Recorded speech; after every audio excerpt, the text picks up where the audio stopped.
Hey up folks, welcome back. So I'm just about to get packed for a wild camp this week, and I thought I'd bring you along with me and show you what I take when I go for a one night wild camp. So I'm just going to finish my tea and then we'll grab the rucksack and we'll start to fill it.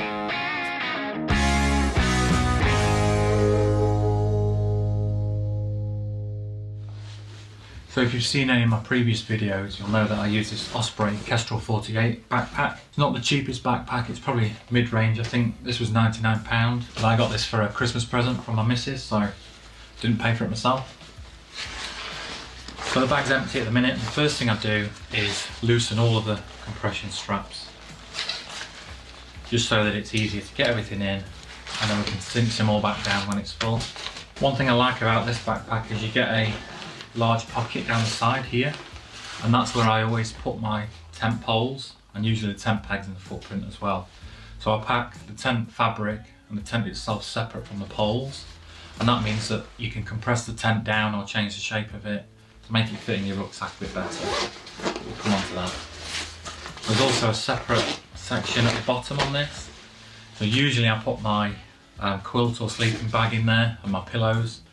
But for this tent I'm taking this week, it's quite a large pack size, so I'm going to put the tent in the bottom and then my sleeping stuff inside. But again, we'll come on to that shortly. So that's everything open. Just another thing to note, I have got my knife in here, so under the lid there's a mesh section with a red rope in there. I always keep my Opinel No. 7 knife on there, and after I've got parked up, I attach my car keys to that, because I've got a brain like a sieve. I'm always losing things. If I don't know my car keys are there, they could be anywhere, and I will lose them. So that's what we're packing. The first thing that I'm going to sort out is my quilt. So it's currently in the storage bag that it comes with, and it's the Ice Flame down quilt from AliExpress. You can get a bright yellow one, but I went for the green. I've also got in here my down jacket, again from AliExpress. So the first thing I'm going to do is get my quilt into its bag, compression bag. And then again, this is the bag that it comes with. So I'll start with the bottom end of the quilt, usually with the zip fastened. So that's your foot box. And you just stuff it all into that bag. And it's always impressive how much down you can compress. It's really quick and easy to pack away as well when you're getting sorted the next morning after a camp.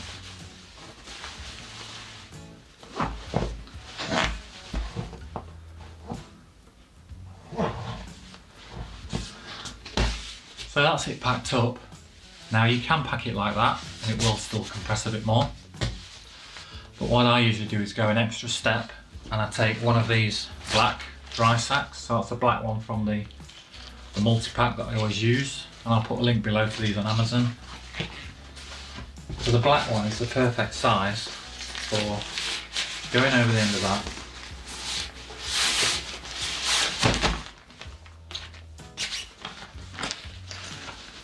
And then what I do is fold the top over once, and then kneel on that middle bit, and it'll push out a load more air. And then you can keep rolling it.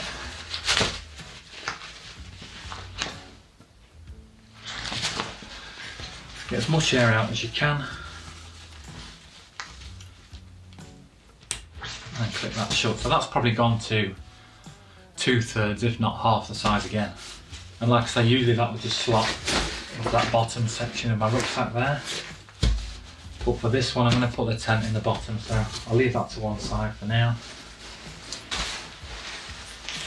Same sort of thing with this down jacket. I think I put the bag in one of the pockets. Yeah. So here's the bag.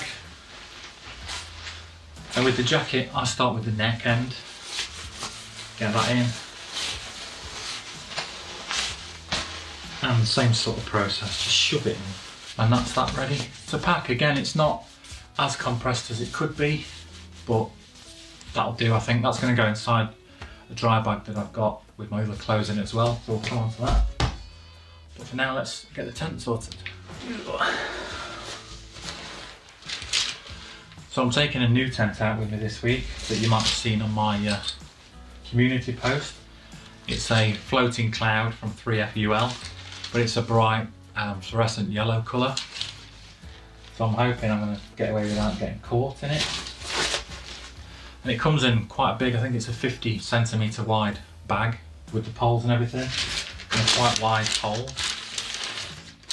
So I've separated it out. As I said, I always separate my tents out. And I've put the tent itself into this small Van Gogh bag. The reason I use this is it's a top opening one. So it's dead easy and quick to just throw your tent back in the next morning. Compress it all down. It's got 2 compression straps on it.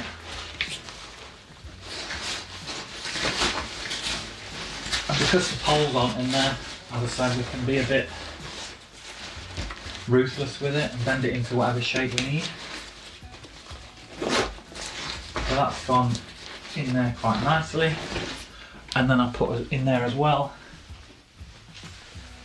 my Trekology Aloe pillow. It's not the deluxe one, just a normal one. I've also got in there the buff that I put around the pillow. And then my cheap £1.50 Tesco's pillow that I use to get some extra height. I'm gonna sleep on my side. There's still space in there as well, so if I was taking the down boots, they'd fit in there. I'm wondering now if I can actually fit this down jacket in there as well.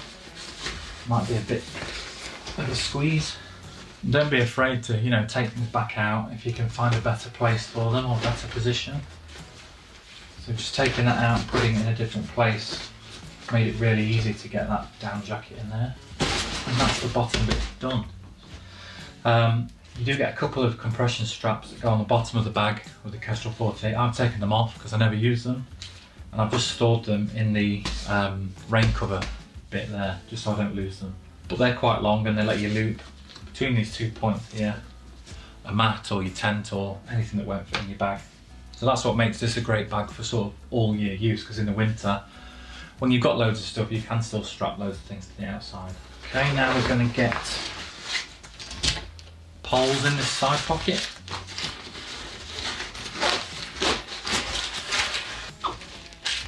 And I can also fit in there the tent pegs. And if I'm lucky, we'll try it, but the footprint might go in there as well.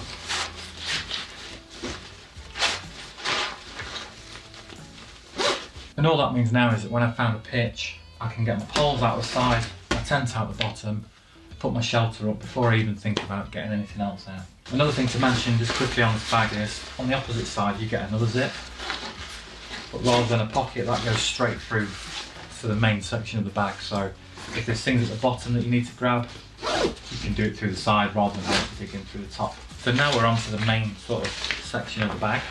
So the first thing I'm going to put in there is my quilt. I'll push that down as far as it will go. Push it down, and to the side. Then my sleep mat, so my Exped Synmat 7 will go next to that. So they're quite nice and tight in there. At this point, I usually slide my sit mat in, and that goes down the front of the bag. Don't put it down the back because you want the heaviest stuff or the most weight towards the back, and the lighter stuff to the front of the bag. I can also slide in now my Cascade Wild table. That is obviously not an essential item, but it's so small and light you might as well slide it in. So that's the main stuff. If you are finding this interesting at all, give me a thumbs up on the video. Or if you're finding it boring or not interested, give me a thumbs down. Just let me know what you think. So at this point now we can start to put in our smaller sort of bits and bobs. So in this dry bag I've got a merino top and bottoms, some clean socks and boxers. And again, I like to keep everything in these dry bags just to keep organised, and over time you remember what colour is what. So they'll go in there. I'm also going to take, and again probably not essential, but my waterproofs. So I've got a jacket and trousers. Again, it's a case that, you know, for what they weigh, you might as well take them. Then my cup kit, so that's my titanium 650ml mug, or 750, I can't remember. Let me have a look. 750 Lixada titanium mug. And in there I've got a small gas canister, my BRS stove, and one of the collapsing mugs that I use. So everything in there to boil up some water and have a drink. And this is my sort of hygiene kit, so I've got my poop shovel, tissues, sanitizer, some rubbish bags in there as well, and a spare lighter. So that'll go in. And then the final thing that I put in this main section, or second to last thing, is my food bag. So again, if you've seen my previous videos, you'll have seen me use this. It's an insulated food pouch. I've got in here my titanium spork, a couple of hot chocolates, some sponges, rubbish bags, tea bags, milk and sweetener. And then these are the perfect size as well for just slotting in one of the dry meals. I'm taking something to eat, macaroni and cheese on this one. I'm going to give that a go. I will put a couple of extra bits in here as well.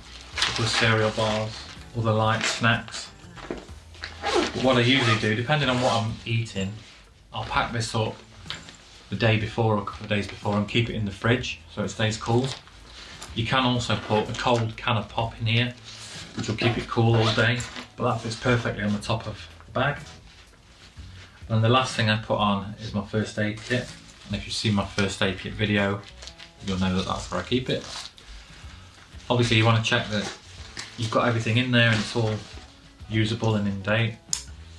Put that on that compression strap, and then I can start to tighten this main section up.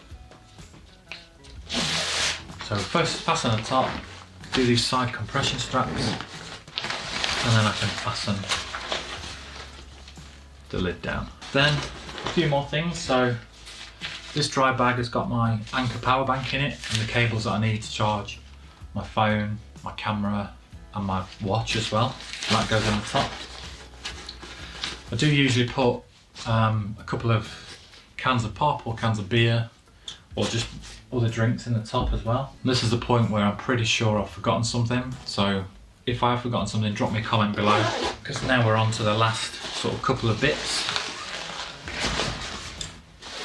So on this bag as well, I've got really decent sized pockets on the hip belt. So in one of them I put a pair of these fingerless gloves. I know it's summer, but it can still drop quite cool at night. So a hat and fingerless gloves fit in there. And then in the other one, I'm not going to do it until just before I go, but I put 2 spare camera batteries and usually a couple of cereal bars or just something to nibble on while I'm walking around.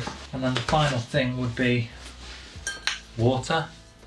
So I always take this, I think it's a 750ml aluminium bottle. That goes in the side, like so. You can fit 2 bottles in, so what I usually have is that one on one side, and then on the other side I'll have 2 of the smart water bottles sort of next to each other. Another little thing to mention with this rucksack is you can reach into these pockets while you've got it on. So if you put a drink in sort of at an angle, like so, you can easily reach behind, grab your drink, take some, put it back in without taking your rucksack off. If I'm going somewhere where I know there's a water source, I'll still just take the blue bottle and my water filter as well, and the water filter will go in the other pocket. And I've still got loads of space in here. I mean, it's compressed up nice and tight at the minute, but you've still got a big pocket down here. So that's one of the things I forgot, because I know exactly where I'm going this week, and I've been a few times before. I've not packed a map and compass, which I know is quite naughty, but like I say, where I'm going I've been loads of times. But I put my map and compass in the top there as well. So I have weighed this before, and that without any water in it is just over 8 kilos. So with water you're looking at 10.5 kilos, which is nowhere near the lightest, but I'm more about comfort and practicality than lightness, and budget as well obviously. So yeah, that's what I take. Just wanted to share that with you guys. Like I say, I'm sure I forgot something, so comment below, let me know what I forgot. If you've got any of this kit as well, let us know what you think to it. Look out for my video testing out this tent, and we'll see what we think to that. Don't forget to whack subscribe, and I'll catch you in the next one. Bye!